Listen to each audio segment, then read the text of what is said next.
যে আব্দুল্লাহর বক্তব্য জাতিকে, জনগণকে, সংগঠনের লোককে খুব ভালোভাবে স্মরণ রাখার জন্য অনুরোধ জানাচ্ছি।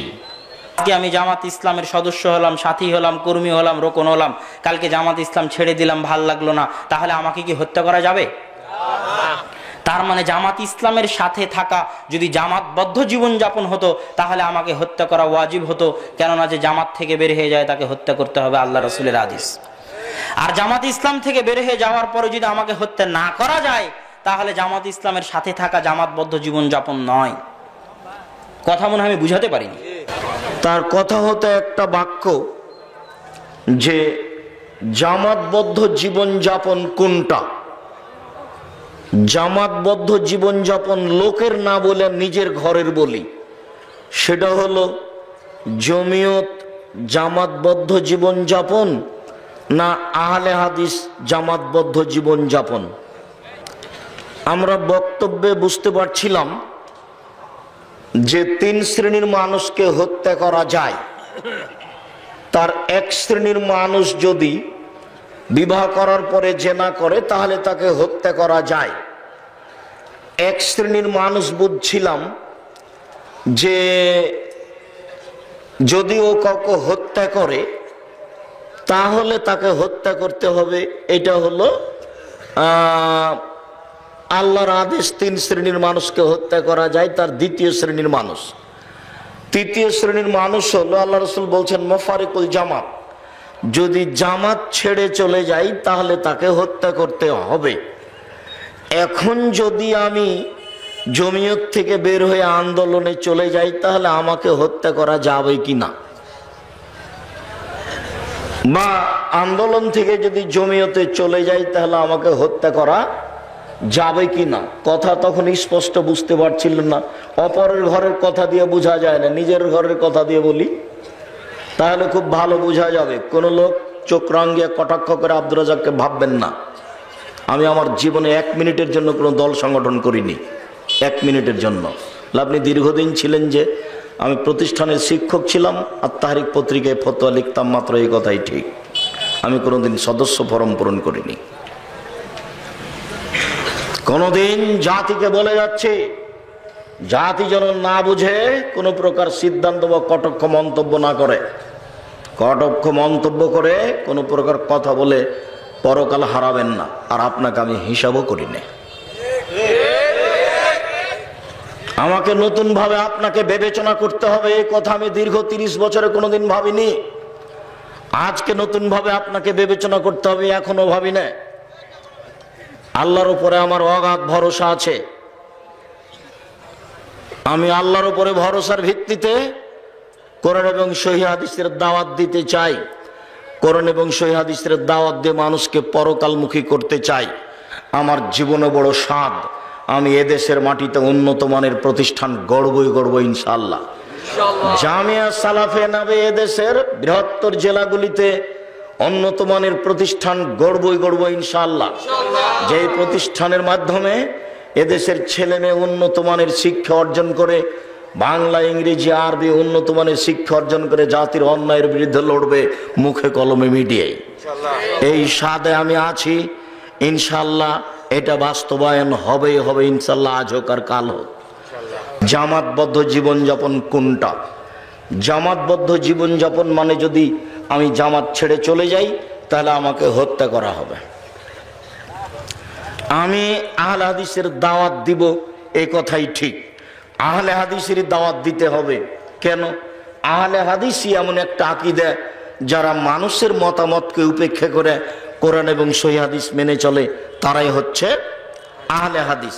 সে যেই হোক, সে যেখানেই থাক না কেন, সে হোক না কেন বাদশাহ, সে হোক না কেন মুচি, সে হোক না কেন মেথর, সে থাক না কেন শহরে, সে থাক না কেন জঙ্গলে, সে থাক না কেন 7 সমুদ্র 13 নদী পারে, পৃথিবীতে যারা মানুষের মতামতকে উপেক্ষা করে কোরআন এবং সহিহ হাদিস মেনে চলে তারাই হচ্ছে আহলে হাদিস। আপনি কোনো একটা সংকীর্ণতায় ঢুকে গিয়ে আমাকে যদি খারাপ চোখে দেখেন তাহলে বুঝতে হবে আপনার ভিতরে হিংসা ঢুকে গেছে। আপনি কোরআন হাদিসের কাজ করতে এসে আর একজনের হিংসা করছেন। আমি তো বলছি, দেখি বল্লার জামে মসজিদে আমি আব্দুর রাজ্জাক বিন ইউসুফ খুতবা দেব সামনের জুমায়, দেখি কি হয়। 90 সাল থেকে বক্তব্য দিচ্ছি বেটা, কোনোদিন কোরআন হাদিসের বাইরে কথা বলিনি। ঘন্টা কথা বললে 20 থেকে 30 থেকে 40 থেকে 80টা হাদিস অনুবাদ করি। কত হাদিস মুখস্থ আছে তা আমার জানা নাই। আপনার সংকীর্ণতা আসলো কেন সে কথা আপনি বলেন। আর জামিয়া সালাফিয়ার দরজা খোলা আছে, কালকে জামিয়া সালাফিয়া যাবেন বক্তব্য দেওয়ার জন্য। আমি আপনাকে ডেকেছি, অতীতে এখনো ডাকছি, আপনি যাওয়ার সাহস করেননি। আবারও বলছি কালকে আসেন। আমি আব্দুর রাজ্জাক বিন ইউসুফ বলছি, আমার জীবনটা আমি এভাবেই করেছি। বল্লার জামে মসজিদে দাওয়াত দেওয়ার জন্য আপনাকে সভাপতি লাগবে না। এই গ্রামের যে ভ্যান চালক সে খালি বলবে আমাকে, আব্দুর রাজ্জাক বিন ইউসুফ আপনি বল্লার জামে মসজিদে খুতবা দিবেন। আমি আচ্ছা ঠিক আছে। ভ্যান চালক বললেই হবে, বল্লাবাসী যেন মনে না করে যে আব্দুর রাজ্জাক সাহেব মনে হয় বল্লার জুমা মসজিদে খুতবা দেওয়ার বড় স্বাদ, তাহলে বড় কিছু হয়ে যাবে। জি না, এরকম মসজিদ আমি হিসাবে রাখি না। বাইতুল হাম জামে মসজিদ যেটা রাজশাহীতে করেছে তারা 10 কোটি টাকা খরচ হয়ে গেছে। আরে আমি ফকির, আমি রাজশাহী কচুর পাতার পানি। কচুর পাতা বুঝেন? চাঁপাই নবাবগঞ্জে কচুর পাতার পানি মানে যে পানি কচুর পাতার উপরে আছে, খালি টলমল টলমল করে পড়ে পড়ে পড়ে পড়ে। আমি হচ্ছি কচুর পাতার পানি, আমার 5 পয়সা দাম নাই। বল্লার জামে মসজিদ কেন? রূপগঞ্জ নারায়ণগঞ্জ জামিয়া সালাফে মসজিদ তৈরি করবো ইনশাল্লাহ, যেখানে 10,000 মানুষ একসাথে সালাত আদায় করবে ইনশাআল্লাহ। আমি দিন রাত সেই স্বপ্ন দেখছি। বাইতুল হাম জামে মসজিদ জামিয়া সালাফিয়া ডাঙ্গিপাড়া পবা রাজশাহী 3,000 মানুষ একসাথে সালাত আদায় করতে পারবে। 90% জমির উপরে মসজিদ, 2 তলার কাজ কমপ্লিট হয়ে গেছে। অনুমান প্রায় 10 কোটি টাকা খরচ হয়েছে। আমি ফকির, আমার একটা টাকাও নেই। আমি বলেছি আমার হাতে টাকা নেই, এই কথা সত্য। এখানে প্রতিষ্ঠান করবে, এই কথাই সত্য। অতএব দেশবাসী, আহলে হাদিস, দ্বীনি ভাই বোন, সংকীর্ণতা দূর করে পরস্পরকে ভালোবাসা জানিয়ে সবাই মিলে কোরআন এবং সহিহ হাদিসের দাওয়াত দেওয়ার চেষ্টা করেন। সবাই সবাইকে ডাকতে শিখেন। আমি আব্দুর রাজ্জাক বিন ইউসুফ আপনার যে কোনো সময় দরজায় ডাক দিলে, ফকির দিয়ে ডাক দিলে চলবে, আপনাকে দিয়ে ডাক দেওয়া লাগবে না। মুচি যদি পাঠিয়ে দেন, বল্লার কোনো মুচি, আব্দুর রাজ্জাক সাহেবকে ডাকার জন্য আমি মুচি পাঠিয়ে দিলাম, খালি বলতে হবে যে হ্যাঁ আমি মুচি এসেছি অমুকের পক্ষ থেকে, আমি চলে যাব। আপনি মনে করেন না যে আমার কিছু দাম আছে, আমার জিরো দাম নাই। জিরোর যদি কিছু দাম থাকে তাও থাকতে পারে। আমি আব্দুর রাজ্জাক বিন ইউসুফ, আমার 0 পয়সা দাম আছে, এটা আমি মনে করি না। আমার কোনো দামই নেই। কেউ যদি প্রমাণ করে দিতে পারে আব্দুর রাজ্জাক সাহেব একদিন টাকা কম দিয়েছিলাম সেই জন্য মুখটা একটু ভারী করেছিল, জাতির সামনে কথা বলবো না, কেউ যদি বলে দিতে পারে আব্দুর রাজ্জাক সাহেবকে বলেছিলাম যে আপনার পরিচয়টা দেন, তখন আমি বলেছিলাম লিখে দিবেন ডবল কামেল ফার্স্ট ক্লাস, ডবল দাওরা ফারিক বানারা, সেটা লিখে দিবেন। এরকম কথা আমি উচ্চারণ করেছি, কোনোদিন প্রমাণ হয়ে গেলে আমি জাতির সামনে কথাই বলবো না। ডক্টর ফক্টরকে হিসাবই করি না আমি। জি, ওটা আমার মাথাতেই নেই। সম্মানিত দ্বীনি ভাই বোন, আমি এই কথা বলে আপনার সংকীর্ণতা দূর করতে চাচ্ছি, এটা আমার চূড়ান্ত হিসাব। কথা প্রসঙ্গে আব্দুল্লাহর বক্তব্যের একটা বাক্য নিয়ে আপনার সামনে আলোচনা করছিলাম। এই ছেলে, আমার দিকে খেয়াল করে থাকো, কথা 19-20 করবে না। জাতির জন্য বোঝা হয় না, জাতির জন্য ভারী হয় না, জাতিকে সঠিক পথে নিয়ে আসার চেষ্টা করিও। জামাতবদ্ধ জীবনযাপন কোনটা? বিবাহ করার পর যদি জেনা করে তাহলে তাকে হত্যা করতে হবে, করা জায়েজ। কেউ যদি কাউকে মারে তাহলে তাকে হত্যা করতে হবে, মারা জায়েজ। কেউ যদি জামাত ত্যাগ করে যায় তাহলে তাকে হত্যা করতে হবে, করা জায়েজ। তো আমি এই জামাত থেকে চলে গেলাম, আমি এখন হত্যার যোগ্য কিনা? তাহলে বুঝতে হবে যে আমার ভিতরে সংকীর্ণতা ঢুকেছে, যে আমার সাথে না থাকলেও তো খারেজ হয়ে গেছে। কত আমাদের নামে খারেজি কথা আসলো, আর কত যে কি মানুষকে বলছে তার কোনো হিসাবই নেই। তা আমি বলছি যে আবে ঢোকলাম না, তুমি বের হলাম কখন? আমি তো ঢোকেইনি, তুমি বের হলাম কখন? আগে তো ঢোকতে হবে, তারপরে তো বের হওয়া। তো আমি ঢোকেইনি, তো বের হলাম কখন আমি? সম্মানিত দ্বীনি ভাই বোন, এদেশের মাটিতে সঠিক আকীদা আদর্শ প্রচার করার খুব বড় গুরুত্বপূর্ণ জায়গা হচ্ছে বল্লার মাটি। নিজেকে কোনোদিন সংকীর্ণ করবেন না। এদেশের মাটিতে সঠিক দিন প্রচার করার একটা জায়গা হচ্ছে ঢাকা বংশাল। এদেশের মাটিতে সঠিক দিন প্রচার করার একটা বড় জায়গা হচ্ছে পাবনা বাঁশবাজার শহর। এদেশের মাটিতে সঠিক দিন প্রচার করার একটা রাজশাহী তাহেরপুর। এদেশের মাটিতে সঠিক দিন প্রচার করার জায়গা হচ্ছে গাইবান্ধা মহিমাগঞ্জ। এদেশের মাটিতে সঠিক দিন প্রচার করার জায়গা হচ্ছে রংপুর, আপনার ওই জামিয়া সালাফিয়া সেন্ট্রাল রোড। এদেশের মাটিতে সঠিক আকীদা প্রচার করার যেগুলি জায়গা, সেগুলি জায়গাকে সংকীর্ণ করে একজনের উপরে ভালোবাসা রেখে আর একজনের উপরে কটাক্ষ করে কিছু করিয়েন না। তাই আপনি কোনো সময় মনে করিয়েন না। আমার একাধিক দিনের প্রমাণ আছে। সাতক্ষীরা ঝাউডাঙ্গা জামে মসজিদের মিম্বারের পাশে আমি বসেছি, খুতবা দিব বলে রাত দিন 10টা থেকে আলোচনা করা হয়েছে। খুতবার সময় হয়ে গেল, আমি আব্দুর রাজ্জাক বিন ইউসুফ ওখানে বসে আছি। আজান যখন হলো তখন একজন বৃদ্ধ মানুষ উঠে খুতবা দিলেন, আমি ওখানে বসে আছি। 12 বছর পড়তে হবে যে খুতবা দিয়েছে তাকে, 12 বছর। পরীক্ষা করে দেখতে পারো তুমি, এখন 12 বছর পড়তে হবে তাকে। চন্দনপাট, গোবিন্দগঞ্জ, গাইবান্ধা। আগের দিন বলা হয়েছে আব্দুর রাজ্জাক সাহেব আসছেন, খুতবা দিবেন। চন্দনপাট একটা গ্রাম, সেই গ্রামের মসজিদে আমি মিম্বারের পাশে বসে থাকলাম। সময় হয়ে গেল, ওই মিম্বারে উঠে ইমাম খুতবা দিলেন, আমাকে খুতবা দিতে বললেন না। বগুড়া ফতে আলী জামে মসজিদ, 7 দিন আগে থেকে বলা হয়েছে খুতবা দেওয়ার কথা। আমি আগে গেছি, আমি মেম্বারের পাশে বসে থেকেছি। খুতবার সময় হয়ে গেল, আর একজন উঠে খুতবা দিলেন, আমাকে বলা হলো না। রাজশাহী রানীবাজার ইসাতে ইসলাম মাদ্রাসা, ওখানে আগেই বলা হয়েছিল খুতবা দেওয়ার কথা। আমি মেম্বারের পাশে গিয়ে বসে থাকলাম, আজান হয়ে গেল, আর একজন উঠে খুতবা দিলেন, আমাকে খুতবা দিতে বলা হলো না। 12 বছর সবার জন্য। আমার নিজের জীবনের কথা বলছি, আমার নিজের জীবনের পাতা পড়তে পড়তে অনেক লেগে যাবে। যেসব জায়গাতে আমি সামনের জনগণের মায়ের কারণে পা থেকে স্যান্ডেল খুলে দিয়ে স্টেজ থেকে দৌড়িয়ে চলে গিয়ে এক বাড়িতে আশ্রয় নিয়েছি, সবাই আমার লোকজন, আহলে হাদিস সবাই।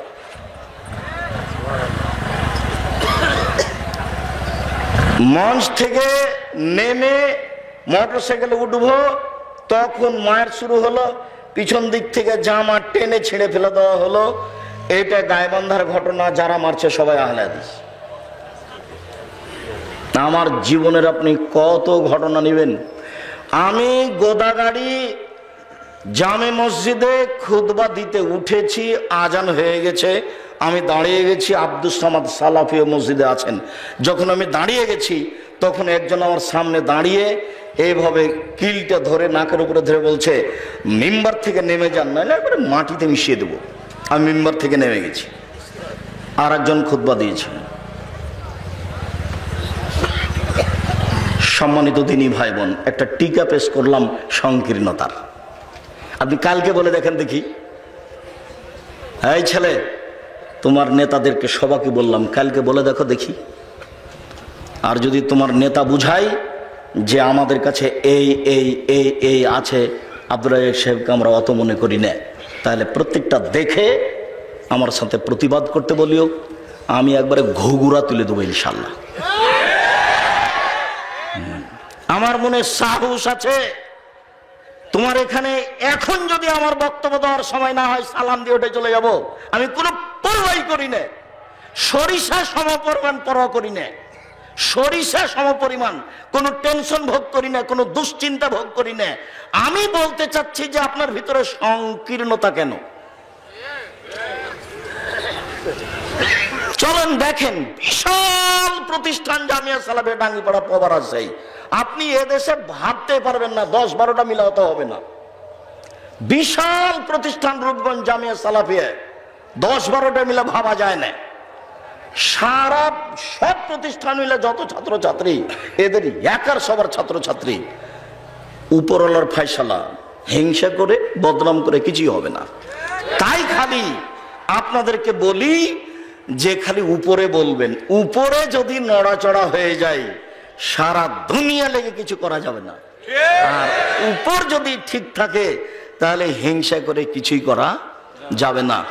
শেষ বাক্যটি থাকলো বিনীত অনুরোধ, সংকীর্ণতা দূর করে পরস্পরকে পরস্পরের সহযোগিতা করে কোরআন এবং সহিহ হাদিসের দাওয়াত দেওয়ার চেষ্টা করি। আল্লাহ আমাদের তৌফিক দান করুক, আল্লাহুম্মা আমিন। সম্মানিত দিনী ভাই বোন, আব্দুর রহমানের একটা বক্তব্যের একটা বাক্য বলতে চেয়েছিলাম, আপাতত এখন আমার মাথাতে নেই। সম্মানিত দিনী ভাই বোন, যেসব পাপের মাধ্যমে পরকাল হারিয়ে যায় তার একটা বড় পাপ হচ্ছে সুদ খাওয়া, ঘুষ দেওয়া। যেসব পাপের কারণে সরাসরি জাহান্নাম ঘোষণা হয়েছে তার একটি বড় পাপ হচ্ছে সুদ খাওয়া, ঘুষ দেওয়া। তবে মনে রাখবেন, সুদ খাওয়া, ঘুষ দেওয়া এই পাপ আল্লাহর সাথে জড়িত।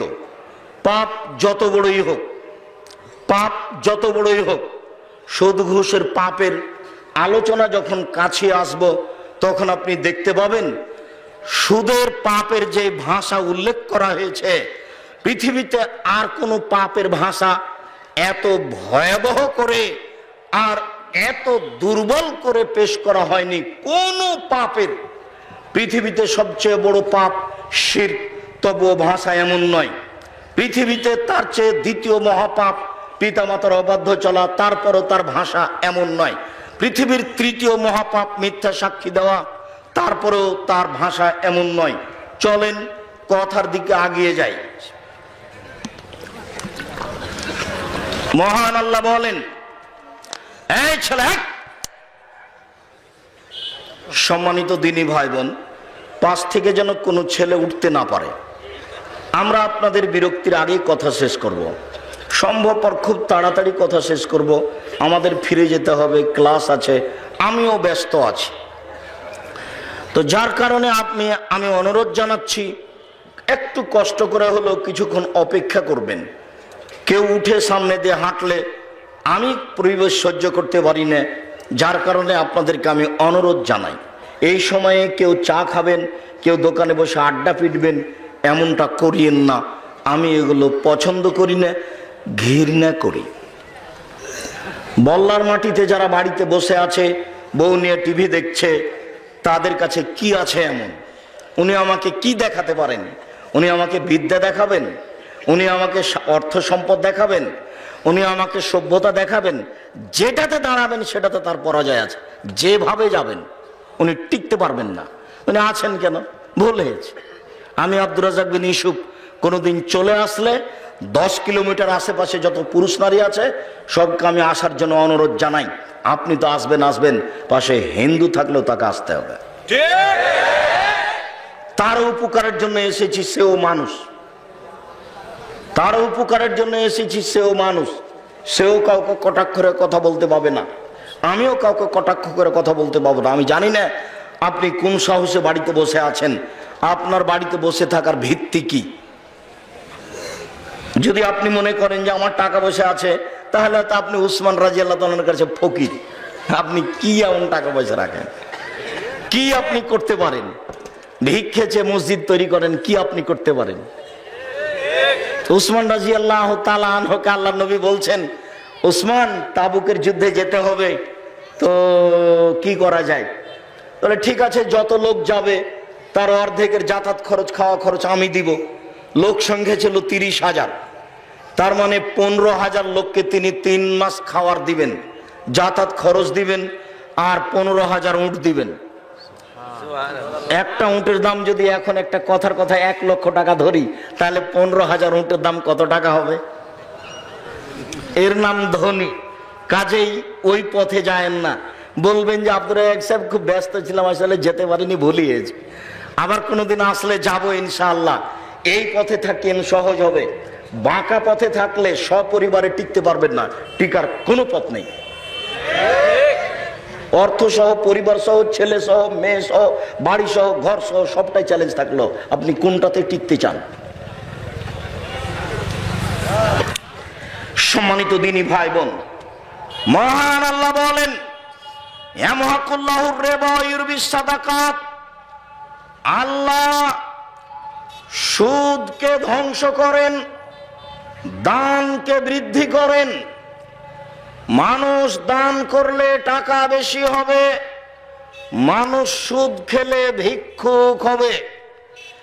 একদিন না একদিন তার টাকা নিঃস্ব শেষ হবে হবে। আল্লাহ তাআলা বলছেন ইয়ামহাকুল্লাহুর রিবা, সুদ মানুষের অর্থকে সংকুচিত করে, সুদ খাওয়া মানুষকে ভিক্ষুক বানায়, সুদ মানুষ খেলে নিঃস্ব হবে। তাই তো কিস্তি তোলার পরে কয়দিন পরেও লোকটা বাড়িটা দিয়ে দিয়েছে, দিয়ে এখন দিন মজুরি করে খায়। কিস্তিতে টাকা উঠাল ছিল, জমা দিতে দিতে এখন বাড়িটাই নেই। বাড়ি নেই তার প্রমাণে আমার বাসার পাশে একজন লোক, ওর বাড়িটাই নাই, সে আবার ধনী মানুষের বোন, শাহাদাত হোসেন শাহুর বোন, বাড়িটাই নাই, কিস্তিতে দিয়ে শোধ করে দিয়েছে বাড়িটা। দেশ এখন নিঃস্ব সুদের কারণে। মানুষ সুদ খেলে মাত্র কয়েকটা দেশে টাকা চলে যাবে, বাকি দেশগুলি নিঃস্ব ফকির হয়ে যাবে। সুদ খেলে কয়েকজন ধনীর হাতে টাকা চলে যাবে, দেশের বাকি সদস্যগুলি ফকির হয়ে যাবে। সুদ খেলে মানুষের টাকা কমে যাবে, যা এক একটু ছিল বিক্রি করে দিয়ে চলবে। আমার নিজস্ব আত্মীয়র কথা বলছি, লোকটা সুদের কারণে এমন ভাবে নিঃস্ব হয়ে গেছে, যেদিন লোকটা মারা গেল সেদিন বাড়ি ঘর জমি জায়গা সব বিক্রি করে সুদ পরিশোধ হবে না। আল্লাহর এ কথার দাম আছে। ইয়ামহাকুল্লাহুর রিবা, আল্লাহ সুদকে সংকুচিত করেন, সুদকে আল্লাহ ধ্বংস করেন। মানে সুদ খায় যে তার অর্থ সম্পদ ধ্বংস হবে। ওয়া ইউরবিস সাদাকাত, দান মানুষের টাকাকে বেশি করে দেয়। 100 টাকার মধ্যে 10 টাকা দান করেছেন, 90 টাকা রেখেছেন। 1 বছর পরে বাক্স থেকে টাকা বের করলে 90 টাকাই থাকবে, কিন্তু আল্লাহ বলছেন টাকা বেশি হয়। কিভাবে হয়? দুইজন ব্যবসায়ী, তুমি আর আরেকটা ছেলে ফুটপাতে বল্লা বাজারে কাপড় বিক্রি করো। একজন সত্য কথা দিয়ে কাপড় বিক্রি করে, 200 টাকা দামের কাপড় 200 টাকায় বিক্রি করেছে, কিন্তু তুমি বিক্রি করেছো 500 টাকায়। সারাদিন তুমি ভাবছো কাজ হয়ে গেছে, 300 টাকা লাভ করে দিয়েছে, মারে দিয়েছে একটা সুবিধা। খুব গল্প করছো, মাছও একটা বড় কিনে নিয়েছো যাওয়ার সময়। 3 মাস পরে দেখা যাচ্ছে যে তোমার দোকানটাই নাই। সেদিনের টাকা 500টা তোমার কোথায় গেল? দোকানটাই হারিয়ে গেল। আপনি কত লোককে এরকম নিবেন, দোকানটাই নাই, ব্যবসায় নাই, দিন আন দিন বড় ধনী হয়ে গেছিল। যেখানে সুদ আছে, প্রতারণা আছে, তাকে হারাতেই হবে। আল্লাহুল বায় ওয়া হারামার রিবা, আল্লাহ ক্রয় বিক্রয়কে বৈধ করেছেন আর সুদকে হারাম করেছেন। সুদ চিরদিনের জন্য হারাম। জাবের রাদিয়াল্লাহু তাআলা আনহু বলেন, রাসূল সাল্লাল্লাহু আলাইহি সাল্লাম বলেছেন, লানাল্লাহু আকেলার রিবা মুকিলাহু, নিশ্চয় যে সুদ খায় তার উপরে আল্লাহ আল্লাহর রাসূল অভিশাপ করেন। যে সুদ দেয় তার উপরে অভিশাপ করেন। যে সুদের কলম লিখে তার উপরে অভিশাপ করেন। যে সুদের 2 জন সাক্ষী থাকে তার উপরে অভিশাপ করেন। তিনি বলেন হোমসাওয়া, সবাই সমান। যে সুদ খেলো সে যত বড় পাপী, সে যে সুদ দিল সে তত বড় পাপী, যে কলমে লিখলো সে তত বড় পাপী, যে সাক্ষী থাকলো সে তত বড় পাপী। সবাই সমান। হাদিস মুসলিম। এই ছেলে বলো, তুমি ব্যাংকে চাকরি করবা কিনা? তোমরা যারা পরিচালনায় আছো তারা একটু লক্ষ্য করো, কিছু সময় পর্যন্ত এখানে কেউ মোটরসাইকেল স্টার্ট দিতে পাবে না। যদি কেউ মোটরসাইকেলে স্টার্ট দিতে চায় তাহলে তাকে কিছু রাস্তা গড়িয়ে নিয়ে যেতে হবে। এই ব্যাপারে তোমরা খুব কঠোর হও। সম্মানিত দিনী ভাই বোন, সবাই সমান। এদেশের মাটিতে সুদমুক্ত কোনো ব্যাংকিং ব্যবস্থা নেই। যারা ধর্মের নামে আছে, যাদের নাম উল্লেখ করা আছে, তারা নিজেও জানে না কিভাবে চলে। এদেশের কোন ব্যাংকে চাকরি করে বলা যায় না যে আমি বৈধ চাকরি করি। ব্যাংকে টাকা রাখা আর ব্যাংকে চাকরি করা দুটা এক নয়। অতএব সুদ খেয়ে সুদের ব্যাংকে চাকরি করে ব্যাংকে টাকা উঠিয়ে লোন নিয়ে বাড়ি 5 তালা করে বউ নিয়ে আনন্দে দিন কাটায়েন না, গাছের নিচে থাকা ভালো।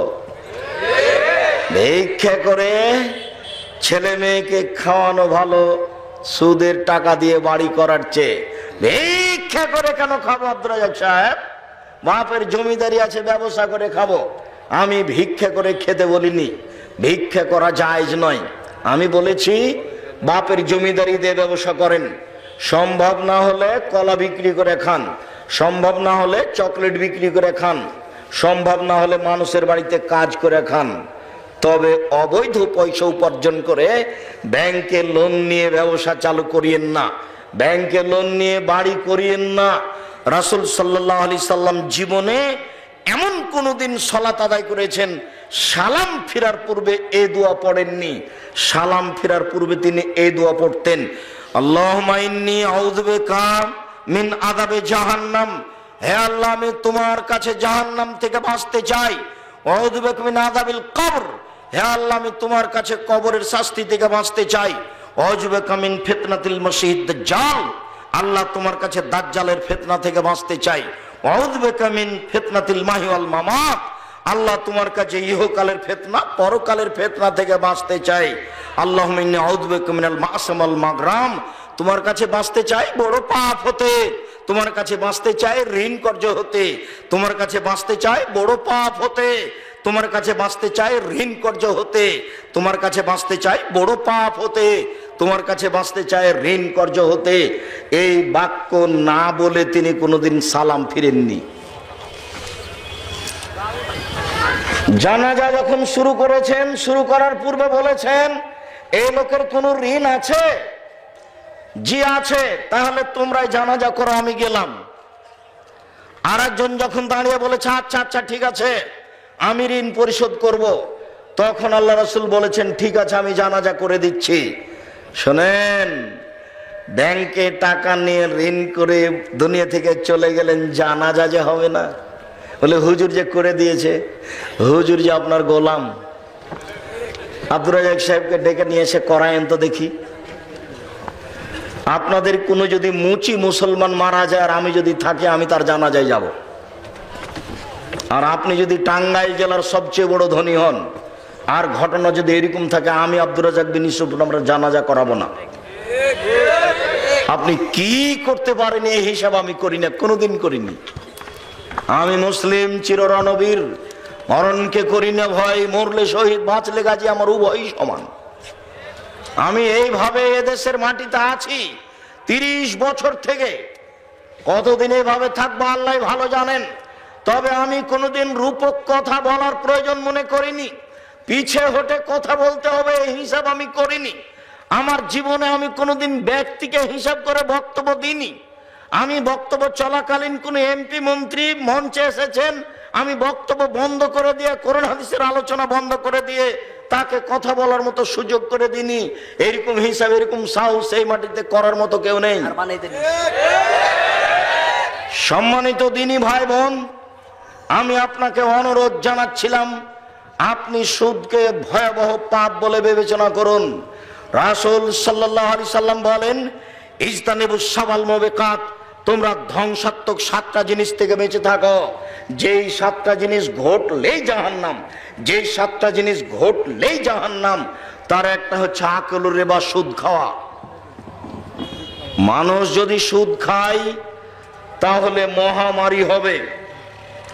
মানুষ যদি সুদ খায় তাহলে মানুষের উপরে বালা মুসিবত বিপদ নেমে আসবে। মানুষ যদি সুদ খায় তাহলে মানুষের উপরে কলেরা, করোনা, জেনা, করোনা এসব কিছু বিপদ নেমে আসবে। যদিচ আমি আব্দুর রাজ্জাক বিন ইউসুফ করোনার 5 পয়সা কোনোদিন দাম দিইনি। আমি বলেছি 3 ফুট দূরে দাঁড়ানো বৈধ করতে হলে আবার মোহাম্মদ সাল্লাল্লাহু আলাইহি সাল্লামকে পৃথিবীতে আসতে হবে, এসে বলতে হবে, পৃথিবীবাসী আমি মোহাম্মদ সাল্লাল্লাহু আলাইহি সাল্লাম বলছি আপনারা 3 ফুট পর পর দাঁড়ান। যেহেতু কিয়ামত পর্যন্ত তিনি আর কোনোদিন আসবেন না, কাজে 3 ফুট পর পর দাঁড়ানোর বৈধতাও কোনোদিন হবে না। সারা পৃথিবীর মানুষ যদি 3 ফুট পর পর দাঁড়ায় তবে এর বৈধতার কোনো পথ নেই। মাস্ক পরে সালাত আদায়ের কোনো প্রশ্নই আসে না। ছোঁয়াচে রোগ নেই, ছোঁয়াচে রোগ নেই, করোনা ছোঁয়াচে রোগ নয়। যদি পৃথিবী সৃষ্টির 50,000 বছর পূর্বে আপনার ভাগ্যে করোনা লেখা থাকে, তাহলে আজকে যদি আপনি মাস্ক কেন পাথরের ভিতরে যদি ঢুকে থাকেন তবুও করোনা আপনাকে ধরবেই। আর যদি পৃথিবী সৃষ্টির 50,000 বছর পূর্বে আপনার নামে করোনা লেখা না থাকে, আজ যদি করোনা যার হয়েছে তার গায়ের উপরে যদি গড়াগড়ি পড়েন তবুও হবে না। এর নাম তাকদীর, এর নাম তাওয়াক্কুল। এই বিশ্বাসে আমরা আছি, দীর্ঘ 8-10 মাস থেকে এই বিষয়ের উপর আলোচনা করে আসছি। তা আপনি দেখতে পারেন খুতবা বাইতুল হাম জামে মসজিদ, জামিয়া সালাফিয়া ডাঙ্গিপাড়া, পবা, রাজশাহী। সম্মানিত দিনী ভাই বোন, কথা প্রসঙ্গে কথা বলছিলাম, যেসব পাপের কারণে মানুষ জাহান্নামে যাবে তার একটি বড় পাপ হচ্ছে সুদ খাওয়া। রাসূল সাল্লাল্লাহু আলাইহি সাল্লাম বলেন, আব্দুল্লাহ ইবনে হানজালা গাসিল রাদিয়াল্লাহু তাআলা আনহু বলেন, রাসূল সাল্লাল্লাহু আলাইহি সাল্লাম বলেছেন, দিরহামু রিবা ইয়াকুলু রাজুলু ওয়া হুয়া ইয়ালাম আসাদু মিন সিত্তাতি ওয়া সালাসিনা জিনিয়া। কেউ যদি জেনে শুনে 1 টাকা সুদ খায়, 36 বার জেনা করে যত পাপ হবে, 1 টাকা সুদ খেলে তার চেয়ে বেশি পাপ হবে। কেউ যদি জেনে শুনে 1 টাকা সুদ খায়, 36 বার জেনা করে যত পাপ হবে, 1 টাকা সুদ খেলে তার চেয়ে বেশি পাপ হবে। পাপের জগতে সবচেয়ে ঘৃণিত নোংরা পাপ হলো জেনা। পাপের জগতে সবচেয়ে ঘৃণিত নোংরা পাপ হচ্ছে জেনা। কেউ যদি জেনে শুনে 1 টাকা সুদ খায়, 36 বার জেনা করে যত পাপ হবে, 1 টাকা সুদ খেলে তার চেয়ে বেশি হবে। আমি অনুবাদক, মুহাম্মদ সাল্লাল্লাহু আলাইহি সাল্লাম বলেছেন, আমি আরবি থেকে আপনাকে বাংলা করে শোনালাম মাত্র। আবু হুরায়রা রাদিয়াল্লাহু তাআলা আনহু বলেন, রাসূল সাল্লাল্লাহু আলাইহি ওয়াসাল্লাম বলেছেন, আর-রিবা সাবুনা জুজান আইসারুহা আনকারাজুল উম্মাহু। সুদের পাপের 17টি ভাগ রয়েছে। ছোট ভাগ হলো মার সাথে জেনা করলে যেমন পাপ হয়। নেনেবার ভাষা কেমন? দুনিয়াতে এমন কোনো পাপ নাই যে পাপের ভাষা এরকম। সেটা জেনা হোক, সেটা চুরি হোক, সেটা বাপ মাকে গালি দেওয়া হোক, সেটা শিরক করা হোক, সেটা মিথ্যা সাক্ষী হোক। মিথ্যা সাক্ষীর কারণে টাঙ্গাইল জেলাতে কত মানুষ জেলে আছে 20 বছর থেকে, ও নিজেই জানে না আমি কেন জেলে। ও নিজেই জানে না, জজ জানে না ঘটনা কি, উকিল জানে না ঘটনা কি। আর সাক্ষী বলছে যে আল্লাহর কসম আমি তাকে মারতে দেখেছি, 2 চোখে দেখেছি। অথচ যাকে মারতে দেখেছি বলছে ওই মারামারির সময় ও ছিল রংপুরে। তার নাম মিথ্যা সাক্ষী, তার নাম হলো মিথ্যা সাক্ষী। এই জন্য পাপের জগতে 3য় মহাপাপ হলো মিথ্যা সাক্ষী। 1 নম্বর মহাপাপ হলো শিরক। শিরক মহাপাপ কেন?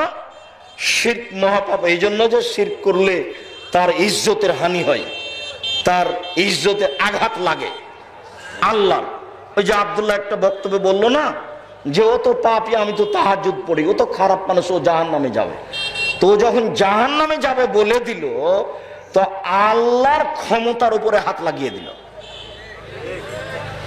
আমি তো অনেক বড় দয়াশীল, ও আমি যদি ও আমাকে একটু বলে আমি ক্ষমা করে দেবো, ও জাহান্নামে যাবে মানে এ ওর জাহান্নামে দেওয়ার সিদ্ধান্ত ওর হাতে কে দিল?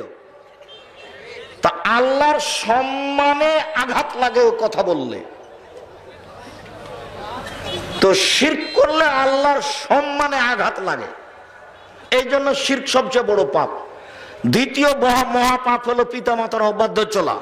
জীবনে কোনোদিন পিতামাতার অবাধ্য চলবেন না, জীবনে।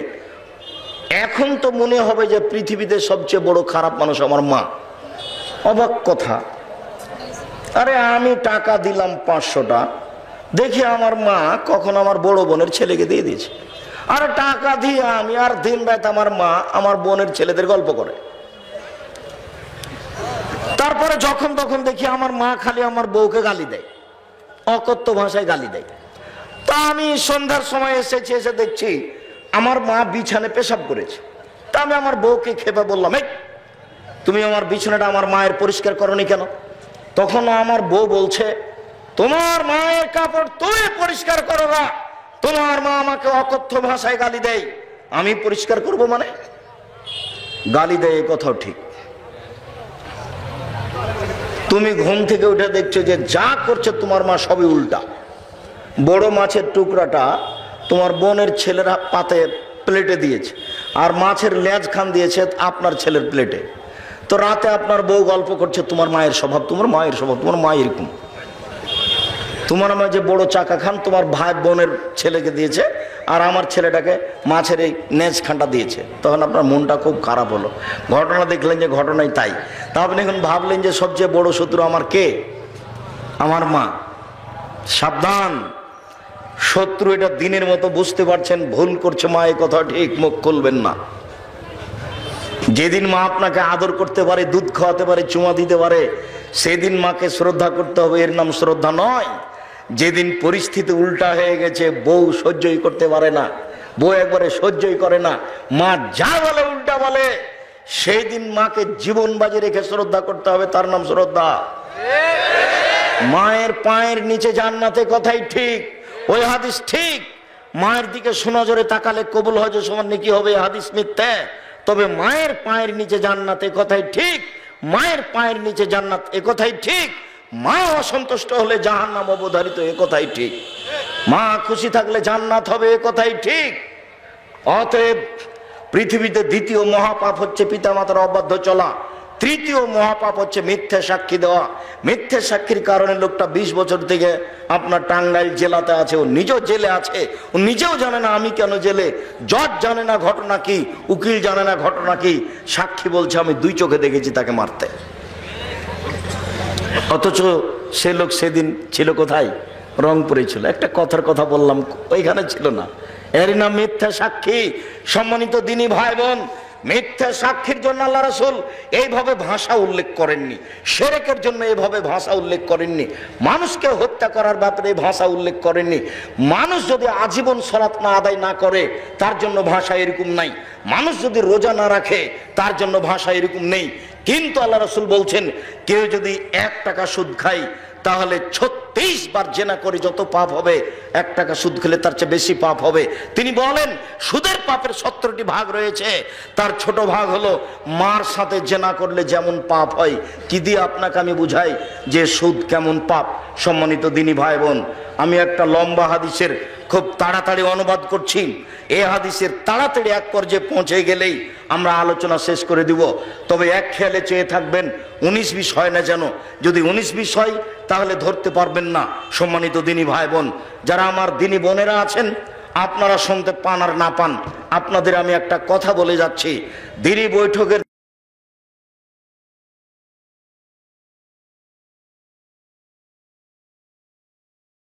দিনী বোনেরা আমার একটু শোনেন। এই মেয়ে, গল্প করছো কেন? একটু শরম করো না, একটু ইতস্ত করো না? ফ্যাশন বোরকা পরে আছো কেন? তোমার বাপের চোখে পড়ে না, তোমার ভাইয়ের চোখে পড়ে না, তোমার স্বামীর চোখে পড়ে না? তোমার স্বামী লজ্জা বেঁচে খেয়েছে নাকি? তুমি কি লজ্জা বেঁচে খেয়েছো? বাপ বেটি লজ্জা বেঁচে খেয়েছো? ফ্যাশন বোরকা পরে আছো কেন? এমন বোরকা পরে বেগারে ঢিলা ঢালা। এই ফ্যাশন বোরকা কেন তোমার গায়ে? তুমি কেন একটু লজ্জা করো না? তুমি একটু শরম করো না কেন? তোমার কোনো হায়া বোধ হয় না? তোমার কোনো ইতস্ত বোধ হয় না? তোমার একটু হায়া বোধ হওয়া দরকার, তোমার একটু ইতস্ত বোধ হওয়া দরকার। আমি তোমাকে জোরালো ভাবে বলে যাচ্ছি, উপস্থিত বৈঠকের দিনী বোন, আপনাকে আমি খুব জোরালো ভাবে বলে যাচ্ছি, আল্লাহে আল্লাহর কসম করে আপনাকে বলছি, আপনি জিন্দেগি তার এই বোরখা কোনোদিন গায়ে উঠাবেন না। আপনি এই বোরখা কালকে জ্বালিয়ে দিবেন, কাপড় কিনে নিয়ে সে ঢেলা ঢালা বোরখা পরেন। এইটা আপনার মান সম্মান রক্ষা করবে, আপনার ইজ্জত রক্ষা করবে, আপনার মান বাড়বে, আল্লাহ আপনাকে ভালোবাসবে। আপনি এরকম ফ্যাশন বোরকা পরেছেন কেন? যাতে অঙ্গ প্রত্যঙ্গ বোঝা যায়, যাতে মানুষ আপনাকে লক্ষ্য করে, এইটা কেন করবেন? শোনেন দিনী বোন, আপনাকে একটা কথা বলি, আপনি যদি 4টা কাজ করতে পারেন জান্নাতের সব দরজা খোলা। আপনি যদি 4টা কাজ করতে পারেন জান্নাতের সব দরজা খোলা। 1, 5 ওয়াক্ত সালাত আদায় করবেন। 2, রমজান মাসে সিয়াম পালন করবেন। 3, স্বামীকে মেনে চলবেন, তিতা লাগলেও মিঠা লাগলেও। 4, জেনায় লিপ্ত হবেন না। জেনা যদি কোনোদিন ঘটে গিয়ে থাকে তাহলে তোবা করেন যে আর কোনোদিন করব না।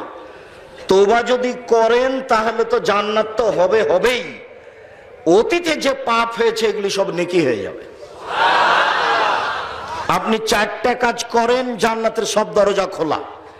তার 3 নম্বর হচ্ছে স্বামীকে মেনে চলবেন। আপনার স্বামীর মুখ খুব খারাপ, গালি দেয়, কথাই ঠিক, যত গালি দেখ আপনি নিজেকে পাথর মনে করবেন, সব গালি উপর দিয়ে পার করে দিবেন, কোনো সময় মুখ খুলবেন না। আর স্বামী যতই গালি দেখ, স্বামী গালি দেওয়ার পরে 1 গ্লাস পানি চেয়েছে, তো সামনে গ্লাসটা এভাবে ঠ্যাক্কস করে রেখে চলে যাবেন না, একটু ভালোবাসা দেখিয়ে চলবেন। যদি আপনি মনে করেন যে সংসার চলবে না, তাহলে আপনি খোলা তালাক করে নেন। স্বামী যত বড় চাকরিজীবী হোক চলে, কোনো সমস্যা নেই, আপনি খোলা তালাক করে নেন। যদি খোলা তালাক না করেন তাহলে তাকে মেনে চলেন, তিতা লাগলেও মিঠা লাগলেও, তিতা লাগলেও মিঠা লাগলেও। আর আপনাকে আমি অনুরোধ করে বলি যে আল্লাহ বলছেন যে শান্তি তৃপ্তি স্ত্রীর কাছে আছে, ওকে শান্তি তৃপ্তির জন্য সৃষ্টি করা হয়েছে, তা আপনি তাকে গালি দেন কোন শরমে? তাকে আপনি মারেন কেন? তার সামনে আপনি কটু কথা বলেন কেন? আল্লাহ রাসূল বলছেন যে পুরুষের জন্য 5টা কাজ, পুরুষ হলে 5টা কাজ করতে হবে। 1, যে মানের খাচ্ছেন সে মানের খাওয়াবেন। 2, যে মানের পড়ছেন সে মানের পড়াবেন। 3, কটু কথা বলবেন না, ভুলেও কোনোদিন বলবেন না তোমার ঠোঁটটা মোটা। একবার ঠোঁট মোটা বললে 10 বছর ভালোবাসবে না। ভুলেও কোনোদিন বলবেন না তোমার রং কালো, একবার বললে 10 বছর ভালোবাসবে না। খালি প্রশংসা করেন, তোমার মতো কোনো মেয়ে দেখি না, তোমার আমার রূপ চেহারা ভালো আচরণের কোনো মেয়ে দেখি না, সারা রাত পাটিতে দিবে। রাসূলের কথাটাকে মূল্যায়ন করেন, দেখবেন ফল ভোগ করছেন। 4, মুখের উপরে মারো না। 5, নিজের বাড়ি ছাড়া কোথাও থাকতে দিও না, খালার বাড়ি যেতে দিও না, ফুফুর বাড়ি যেতে দিও না, নানির বাড়ি যেতে দিও না, হাট বাজারে যেতে দিও না, মায়ের বাড়ি যেতে দিও না। জরুরি প্রয়োজন ছাড়া আপনার স্ত্রী বাড়ি ত্যাগ করতে পারবে না। বিবাহের বাড়িতে কোনো প্রশ্নে আসে না, বিবাহের বাড়িতে গেলে স্বামীর সংখ্যা বেশি হয়ে যাবে, সাবধান, বিবাহের বাড়িতে যাওয়ার কোনো প্রশ্নই আসে না। কোথাও যেতে দিবেন না জরুরি প্রয়োজন ছাড়া। আল্লাহ বলে দিয়েছেন তাকে বাড়িতে থাকতে হবে, আল্লাহর নবী বলেছেন তোমার বাড়ি ছাড়া তাকে কোথাও যেতে দিও না। ও বাজারে যেতেই পারে না, বাজারে যদি যাই তাহলে আপনি হলেন কাপুরুষ, ঘৃণিত পুরুষ। আর যে বাজারে যায় হলো হস্তিনী, খারাপ মহিলা, ওর ঢঙই খারাপ, ও দিয়ে ভালো সংসার চলবে না। কই আমরা তো জীবনে কোনোদিন আমাদের বাজার হাটতে যাওয়া হয় না, তো আমরা তো আছি বেঁচে, বাজার কোন দিকে সেটাই জানা নাই, তো আমরা তো আছি বেঁচে। আমি 20 বছর থেকে নওদাপাড়াতে আছি, দোকানদার আমাকে চিনে না যে এটা আব্দুর রাজ্জাক, তবে নাম জানে। আমি তো জীবনে কোনোদিন চায়ের স্টলে বসি না, আছি তো আমি বেঁচে। আমার মা বলতেন যে দোকানে বসিও না, প্রাইভেট পড়ায় না, কাউকে বন্ধু হিসেবে গ্রহণ করো না, কাউকে বন্ধু হিসেবে গ্রহণ করলে একটু 19-20 হয়ে গেল, রাতে ছুরি পেটে দিয়ে চলে যাবে। আমার মা যখন আমাকে বাড়ি থেকে বের করতেন তখন এগুলো বলে দিতেন। দোকানে বসিও না, প্রাইভেট পড়ায়ও না, কাউকে বন্ধু হিসেবে গ্রহণ করিও না, আর মানুষের বাড়িতে দাওয়াত খায়ও না। এটার যে কি রহস্য আল্লাহ বলে। সম্মানিত দিনী ভাই বোন, আপনারা 5টা কাজ করেন আমার দিনী বোন, ইনশাআল্লাহ জান্নাতের সব দরজা খোলা। অতএব 5 ওয়াক্ত সালাত আদায় করবেন, রমজানের সিয়াম পালন করবেন, স্বামীকে মেনে চলবেন যে কোনো মূল্যে, 4 জেনায় লিপ্ত হবেন না, সব দরজা খোলা। সামরা ইবনে জুনদুব রাদিয়াল্লাহু তাআলা আনহু বলেন, রাসূল সাল্লাল্লাহু আলাইহি ওয়াসাল্লাম একদা ফজরের সালাত আদায় করে আমাদের মুখামুখি বসলেন। মুখামুখি বসে বলছেন, হালরা মিনকুম আহাদুন আল্লাহ লা তারুয়া, তোমরা গত রাত্রে কোনো স্বপ্নে কিছু দেখেছো? ফাইন রা আহাদুন কাসাহা, কেউ যদি স্বপ্নে কিছু দেখতো তাহলে রাসূলের সামনে বলে দিত এই স্বপ্নে দেখেছি। ফায়াকুলু মাশাআল্লাহু তাআলা, তখন আল্লাহর নবী স্বপ্নের তাবির করে দিতেন। একদা আল্লাহর নবী বললেন, তোমরা গত রাত্রে স্বপ্নে কিছু দেখেছো? কুল্লা না, আমরা বললাম জি না, আমরা স্বপ্নে কিছু দেখিনি। তিনি বললেন, ইন্নী রাআইতুল লাইলাতা রাজুলাইনে, তবে আমি গত রাত্রে 2 জন লোককে দেখেছি স্বপ্নে। ফাতায়নি, তারা 2 জন আমার কাছে আসলো। ফাখাজা বিয়াদাইয়া, তারা আমার 2 হাত ধরে নিল। ফাখরার জিলা আরজিন মুকাদ্দাসা, 2 হাত ধরে আমাকে বাইতুল মুকাদ্দাসের দিকে টেনে নিয়ে যেতে লাগলো। যেতে যেতে দেখি একটা মানুষ বসে আছে, পাশে একটা লোক দাঁড়িয়ে আছে, তার হাতে আছে এখন লোহার বাঁকা লাঠি। ফাইদগুলো ফিসিদকেই লোহার বাঁকা লাঠিটা তার মুখের ডান দিকে ঢুকে দিচ্ছে, ঢুকে ফেড়ে চিরে পিছন দিকে নিয়ে যাচ্ছে, আবার পিছন দিক থেকে টেনে বের করে বাম দিকে লাগাচ্ছে, বাম দিককে ফেড়ে চিরে পিছন দিকে নিয়ে যাচ্ছে। এদিকে চিরে ফেলতে না ফেলতেই ডান দিক ঠিক হয়ে গেছে, আবার ওই বাঁকা লোহার লাঠি মুখের ডান দিকে নিয়ে এসে লাগিয়ে চিরে ফেলছে, বারবার এই করছে। আমি বললাম, মা হাজা, এই কি দৃশ্য? তালা, তারা 2 জন বললেন, ইনতালেক, চলতে থাকেন। ফান তালাক না, আমি কিছু না বলে চলতে থাকলাম।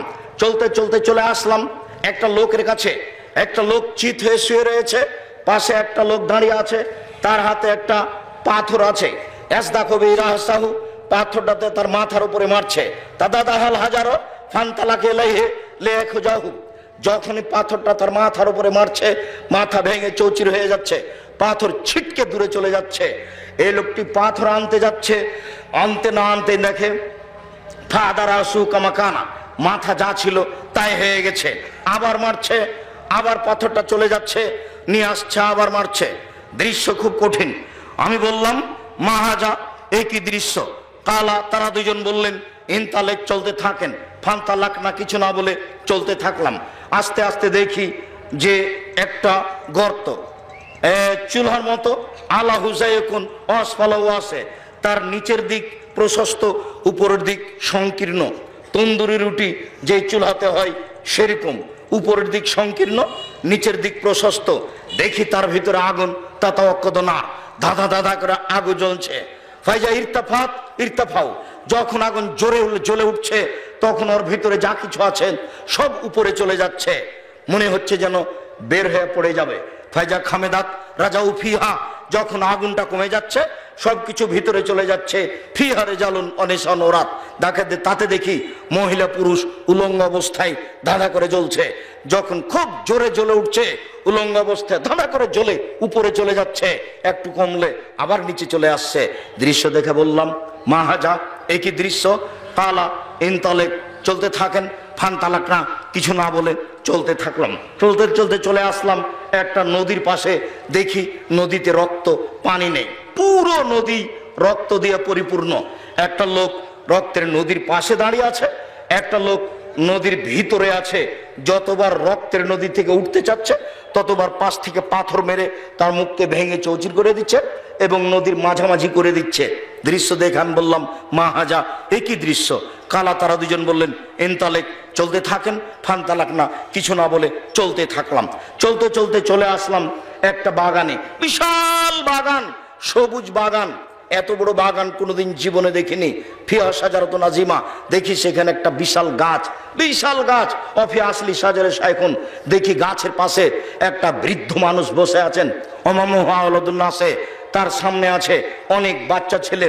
ওরা জুলুন কারিবিন মিনাস সাজারা, গাছ থেকে একটু দূরে একটা লোক দেখছি, ইউকুদুন নারা, ও লোহার লাঠি দিয়ে আগুনকে উত্তেজিত করছে।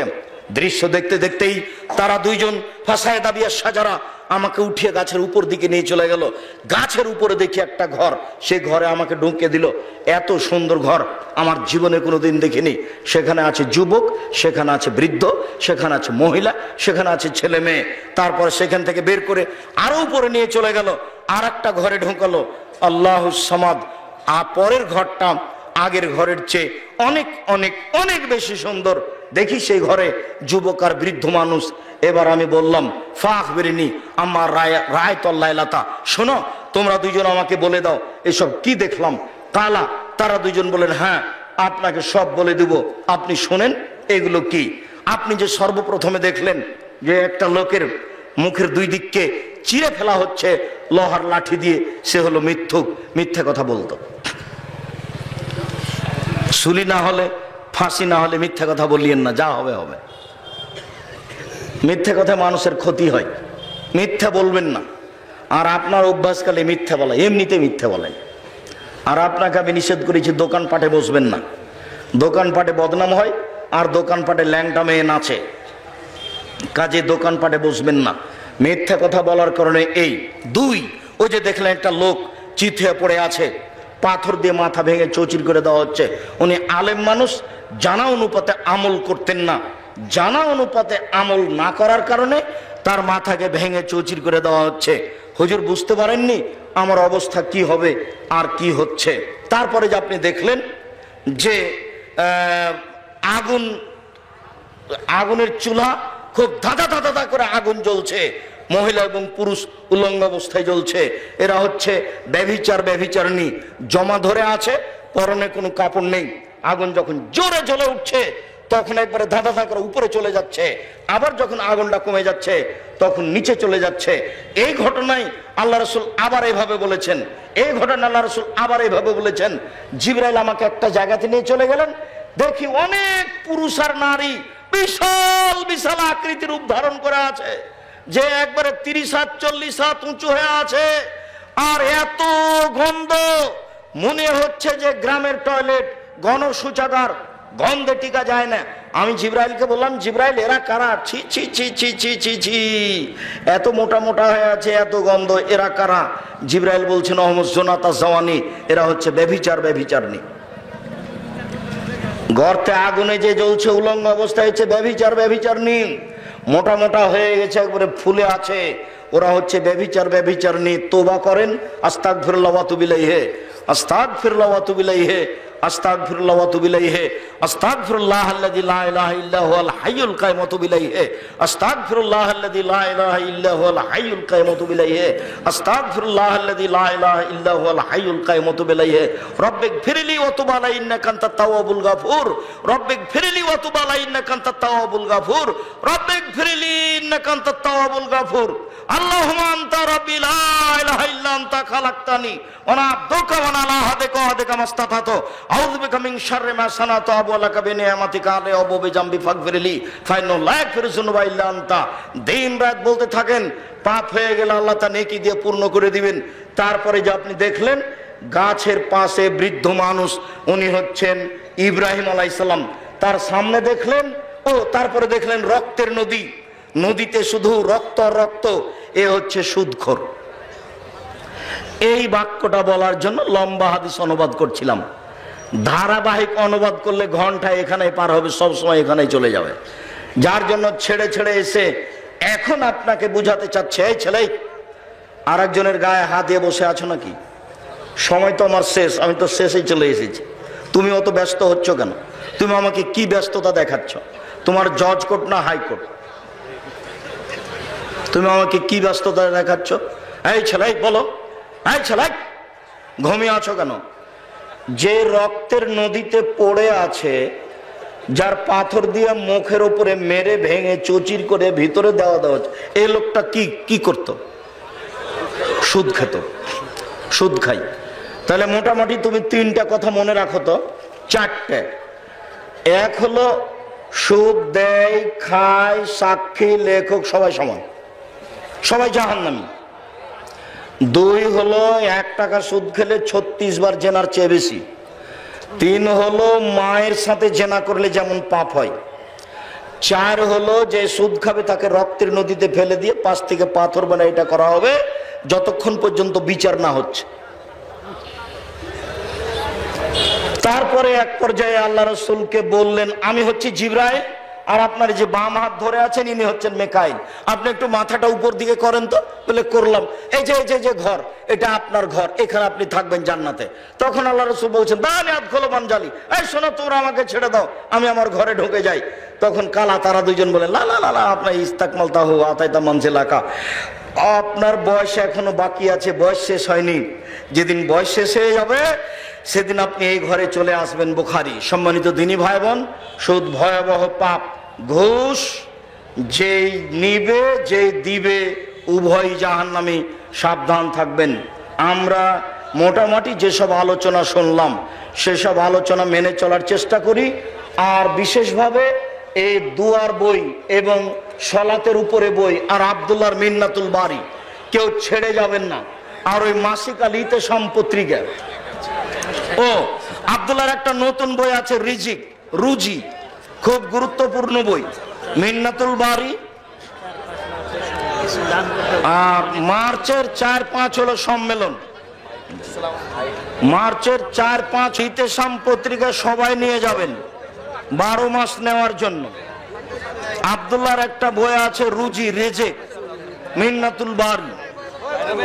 আর আরো বই আছে দেখেন, বিশেষভাবে সলাতের উপরে, নামাজের উপরে যে আমার লেখা নতুন বইটি।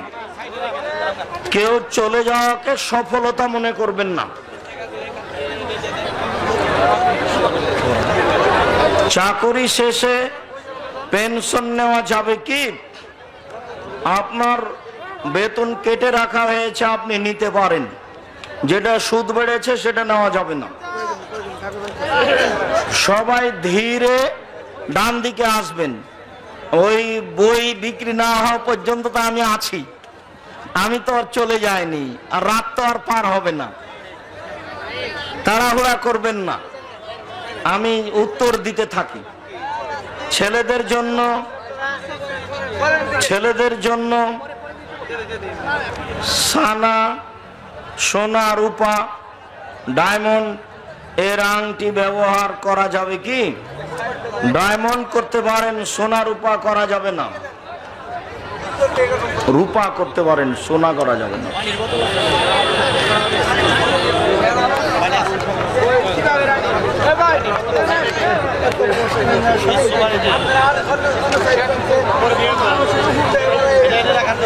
আত্মহত্যা করে মারা গেলে তাদের জানাজা পড়া যাবে কি? যায়। যে কোনো ইমামের পিছনে সালাত আদায় করা যাবে কি? কবরে থাকে, কবরে মাজারে থাকে, তাবিজ লিখে দেয়, এদের পিছনে সালাত হবে না, বাকি হবে। আপনার কোন কোন বই পড়া জরুরি? সালাতের উপরে যেটা বই সেটা পড়া জরুরি, উপদেশ যেটা সেটা পড়া জরুরি। আর মাসিক আল ইতেসাম পত্রিকা 50টা প্রশ্নের উত্তর আছে, সবাইকে পড়তে হবে। জরুরি হিসেবে আব্দুল্লাহর বই মিন্নাতুল বারী, জরুরি হিসেবে আব্দুল্লাহর বই রুজি, জরুরি হিসেবে আব্দুল্লাহর বই আমরা হাদিস মানতে বাধ্য। আর আদর্শ পুরুষ, আদর্শ নারী, আদর্শ পরিবার, আদর্শ পুরুষ, আদর্শ নারী, আদর্শ পরিবার, এগুলো দেখবেন। কি কাজ করলে ঈমান মজবুত হবে? রাতে উঠে 2 রাকাত সালাত আদায় করে কান্নাকাটি করবেন, কোরআন তেলাওয়াতে অভ্যাসী হবেন, মজবুত হয়ে যাবে ইনশাআল্লাহ। যুবকদের জন্য কিছু নসিহত করবেন। মসজিদের জায়গাতে, মসজিদের পাশে মাদ্রাসা করা যাবে কি? মসজিদের জায়গাতে মাদ্রাসা করা যাবে না।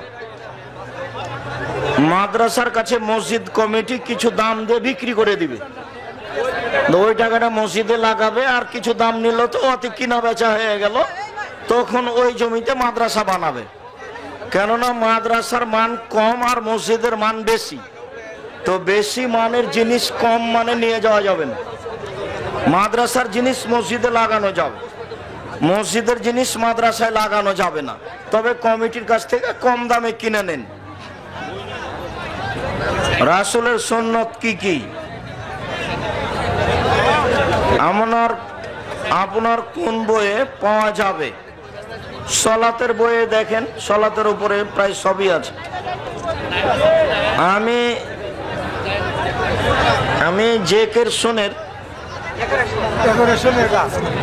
ডেকোরেশনের কাজ করি। ধর্মীয় কাজ ছাড়া গান বাজনার জন্য কি ডেকোরেশনের কাজ করতে পারবো? জি না। সবাই মিলে যা পাপ হবে তোমারও তাই হবে। এটা আমাদের ম্যাডামে পাঠাইছে আপনার মসজিদের জন্য, আপনার জন্য। ও আচ্ছা, জাযাকুমুল্লাহ খাইর। আপনারা ভাইজান দয়া করে স্টেজে আসবেন না, আমার সাথে সাক্ষাৎ হবে যাওয়ার সময়। আচ্ছা হবে পরে ইনশাআল্লাহ, এখন স্টেজে আসলে হইচই লেগে যাবে। আপনারা সবাই বই পুস্তক নিতে থাকেন, পত্রিকাগুলো বইগুলো সবাই নিয়ে যাবেন, আর পত্রিকাটাকেও ছেড়ে যাবেন না, একটু থামেন। তাড়াহুড়া করে মোটরসাইকেল স্টার্ট দিয়ে পালাচ্ছেন কেন? আমি তো বসে আছি। শয়তানের কাছ থেকে বাঁচার উপায় কি? দূরে কাজ করে সালাত আদায় করে কান্নাকাটি করতে, ও খুব শয়তান, ও লেগে আছে আমাদের সাথে। আল্লাহর কাছে ওয়াদা নিয়েছে ও নাকি আমাদের ফাঁকি দিবেই। জেরা মসজিদে আলোচনা করা জায়েজ কি? জেরার মসজিদ তুমি কি দিয়ে বুঝলে? জেরার মসজিদ তো আমরা বুঝতে পারলাম না। মসজিদের সামনে কবরস্থান রাখা যাবে কি? সামনে, পিছনে, ডানে, বামে, কোথাও যাবে না। কোনো ছেলে মানুষ যখন মারা যায় তখন তার বউকে আত্মীয় স্বজনরা বলে তুই তোর স্বামীকে মেরেছিস, খেয়েছিস, ও তোর কারণে মারা গেছে। এগুলো হলো হিন্দুদের আকীদা, হারাম কথা, শিরকি কথা, খুব সাবধান। একটু ধৈর্য ধারণ করেন। আমার জানা অনুপাতে অনেক বই আছে বাজারে। এখন যে খেমার বোরকা পাওয়া যাচ্ছে সেটা পরাটা না, এই বোরকা পরা যাবে না, বোরকা ঢিলা ঢালা হতে হবে। বল্লা মসজিদের সেক্রেটারি শুকুর মাহমুদ জুমার নামাজ শেষে মসজিদের মাইকে বলে আপনি নাকি কোনো আলেমই না এবং আপনি নাকি জমিয়তের নেতাদের অপমান করেছেন। জমিয়তের নেতাদের আমি অপমান করব কেন? আমি তো ওখানে নাই, তা আমি কি দিয়ে অপমান করব? তুমি আমার বক্তব্য বের করো, আমি কখনকার নিন্দা করলাম? আমি জমিয়তের নেতাদের সাথে 3 দিন বৈঠক করেছি, একাধিক দিন মোবাইলে কথা বলেছি। তুমি না জেনে কথা বলছো কেন? এটাও তোমার কাবিরা গুনাহ। আমি যেটা বললাম সেটা তদন্ত করো। আর তোমাদের দেশব্যাপী সম্মেলনে আমি আসতে প্রস্তুত আছি। বল্লার সেক্রেটারি আপনি জিম্মেদারি নেন, আর আপনি আলেম ওলামাকে জামিয়া সালাফিয়া পাঠান, দেখি আপনি কিভাবে করেন। আমি আপনাকে ওয়াদা দিয়ে চলে গেলাম, আরো বলে গেলাম আমি কোনোদিন কারো নিন্দা করিনি। আমি 3 দিন জমিয়ত সভাপতির সাথে বৈঠক করেছি, একাধিক দিন মোবাইলে কথা বলেছি।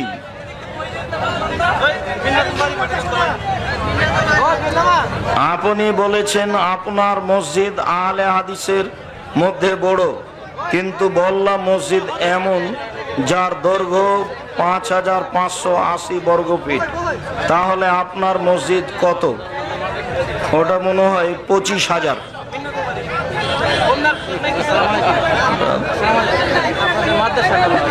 অনেক বড়। তুমি এগুলো কথা ধরে টিকতে পারবে না, খামাকে এগুলো কেন বলতে গেছো? ওটা আরো অপমান হওয়ার পর, ওটা তুমি ভাবতেই পারবে না। ও স্বপ্নে দেখার মতো ব্যাপার, যে তুমি খালি ঢুকে দেখলে বুদ্ধি কমে যাবে। আসসালামু আলাইকুম, আপনার মাদ্রাসা দান করলাম, আমার জন্য দোয়া করেন। আচ্ছা, জাযাকুমুল্লাহ খাইর, দোয়া করেন। বারাকাল্লাহ। তথ্য প্রমাণের ভিত্তিতে মসজিদ জেরা হলে সেখানে ওয়াজ মাহফিলের জন্য দাওয়াত রাখা কি জায়েজ? এই বিষয়গুলি আমাদেরকে আগে জানাতে হবে, মসজিদের জেরার কি না। কোনো ইমাম যদি শেষ জামানায় ঈসা আলাইহিস সালাম আসবেন এটা বিশ্বাস না করেন, ঈসা আলাইহিস সালাম আসবেন এটা বিশ্বাস না করলে ও মুরতাদ, ও ধর্মচ্যুত মানুষ। ফরজ সালাতের পরে খাসভাবে এক রেকাত বিতর পড়া যাবে কি? জি, এক রেকাতের হাদিস অনেক বেশি। নামাজ আদায় করে 5 ওয়াক্ত কথায় কথায় মানুষকে গালি দেয়, 5 ওয়াক্ত নামাজ আদায় করে, 5 ওয়াক্ত কথায় কথায় মানুষকে গালি দেয়, মিথ্যে কথা বলে, মানুষকে বোকা সাজায়, এ ব্যক্তি কেমন মুসলমান? মহাপাপী।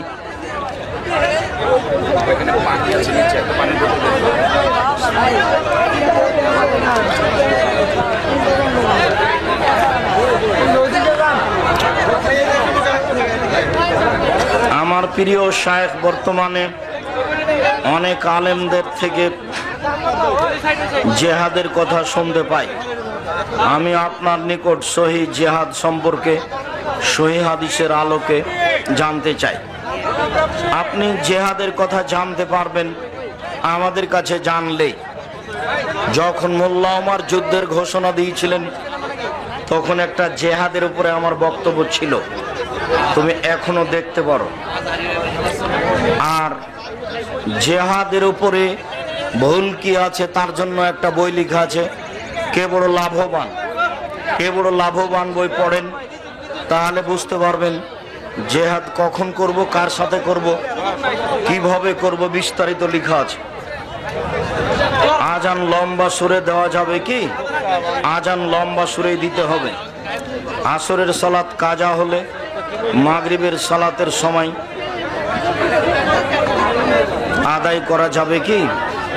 আসরের সালাত কাজা হলে মাগরিবের সালাতের সময় আদায় করা যাবে কি? যাবে।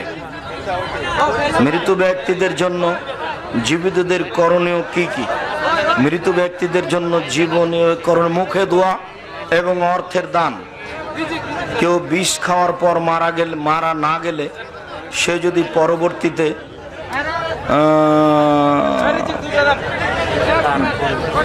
তার ভুল বুঝতে পেরে তওবা করে, তওবা করলে তার তওবা কবুল হবে।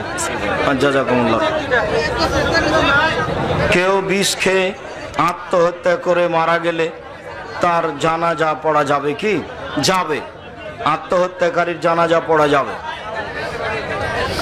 প্রথম জামাত ছুটে গেলে দ্বিতীয় জামাতে যোগদান করলে সব কি একই হবে? জি, সব জামাতেরই হবে। যখনও বাড়ি থেকে বের হয়েছে জামাত ধরার উদ্দেশ্যে, তখনই তার জন্য জামাতের নেকি হয়ে গেছে। মসজিদে ব্যায়াম বা শরীর চর্চা করা যাবে কি? করতে পারে, সমস্যা নেই। মসজিদ কেন্দ্রিক ঘন ঘন খাবার আয়োজন হয়, এরকম ভোগ বিলাস শরীয়ত সম্মত কি?